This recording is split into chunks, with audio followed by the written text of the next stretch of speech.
Hey, what's up, guys? Welcome back to the Sean O'Connor YouTube channel. Today, what we're doing is we're going to talk about catch cans. All right, I got a new catch can that I ordered.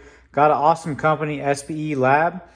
I'll put a link for them down below where you guys can buy this catch can. But I don't know if you guys have noticed, but some of these companies charge way too much for catch cans. Like, this is a pretty simple product, and some people are charging way too much money.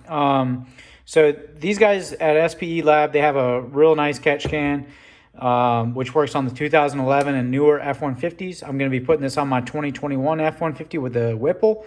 But if you guys don't have a supercharger, you can still use this on your truck, and I highly recommend it for your truck. So basically what this does, your motor is going to have a lot of pressure built up in it.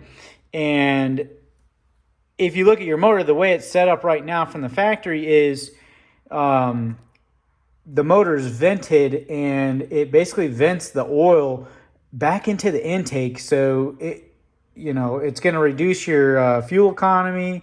It's going to make things a lot dirtier, a lot of buildup of carbon and stuff like that in your intake. So even on a stock F-150, whether you have an EcoBoost, a 5-liter, 2.7 or 3.5, I recommend running an oil catch can because it's going to increase the longevity of your truck. It's going to make your truck last a lot longer, and you're going to have less maintenance issues because you're going to have less carbon buildup in the intake system and less detonation, and the truck will just overall run better, right? So this catch can, the way it works is it has an option to vent it. So you see here, it has this Allen key. I'm going to take this out, use some of the supplied hardware, and put this vent on here because I prefer to vent it to atmosphere. But basically the way it works, instead of the truck throwing the oil back into your intake, it's going to throw it into this can, and then you have like a little dipstick here. You can check the level so you know when you need to drain the tank and all that. But I highly recommend one of these. It'll make your truck last a lot longer. If you're trying to be like me and run up 200, 300,000 miles on your truck with no issues, you're going to need one of these. The way these new trucks are built aren't built to last. They're built to make you go back to the dealership and need service. So let me show you setting this thing up. All right, so first I'm going to remove this thing off with the Allen key. You don't have to do this. I just think it's a good idea because I like to have a little bit less pressure in the system, so it's a little easier. So you remove that piece, you take this other piece, put it in the top, screw that in,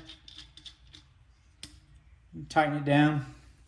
All right, so once that's tightened down, you take this, the breather, and you just basically push it on top, right? So that'll be good like that. You see it comes with this little bracket for mounting. It gives you a lot of different options on where you want to mount it in your truck. Find whatever works best for you. You can use this, you can use zip ties, a lot of different options, and it has a lot of different mounting hardware. Let me go ahead and pull up the truck so we can get to it. You want your F-150 to last 300,000 miles? You're going to need this catch can from SPELAB. Let me show you guys how to install it.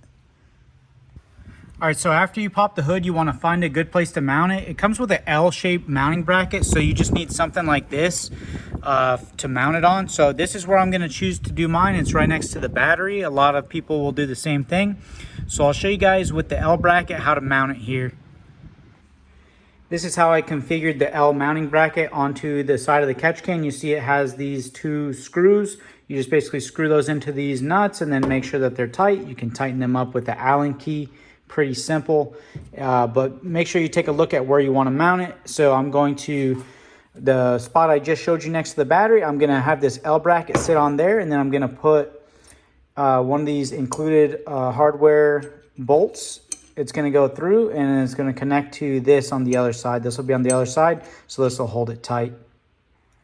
All right, so for these lines, you want to go on the, this is the passenger side. You want to take this hose right here and remove this hose. We're going to be capping this end of the hose off, but the end of the hose that is on the valve cover, this is where we're going to hook our hose to. So the hose is basically going to hook up to here with using a factory connection that comes with the kit, and then it's going to go into the catch can right with the other side. So to undo this, you just come along the side right here. There's a little blue tab. Just press down on that and then just pull up. A little tricky. There you go. And then do the same thing for the other side. Like I said, this is where we're going to cap it off. You can see, just like I was talking about, like there's oil that it's basically shooting back into the intake, and you don't want to do that. So you want to get rid of this and then use this new hose. All right, so you see how I ended up running the hose. So I ran it from right here. This is the side that clicks on. And then on the catch can, you take these included hardware and you basically just screw them in. Make sure you put them tight because there's an O-ring, but that's what I have this connected to. And then you just tighten down this hose clamp to make sure everything is good. You can cut the hose if you want. You don't have to, but I cut it just to make it a better size. But really, the way the kit comes, it's made for your truck, so you don't have to really cut the hose. But yeah, so that's how you do the passenger side. And what some people will do is they'll recirculate this, so they'll have it one hose run from here to the catch can, and then one hose run from the catch can back to this location. But I'm gonna vent mine to atmosphere because I put this this filter on here, so I'm gonna run this to the driver's side as well.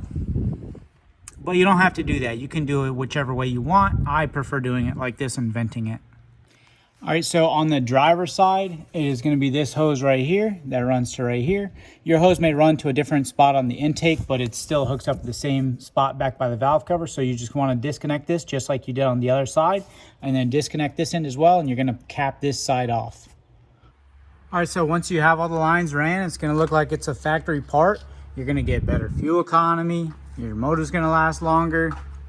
And it's going to be a lot healthier. It's not going to be misfiring or anything like that because it's not going to be spitting oil back into the intake. So if you guys want to purchase this, check out the link below. Use the discount code, and I'll see you guys next time.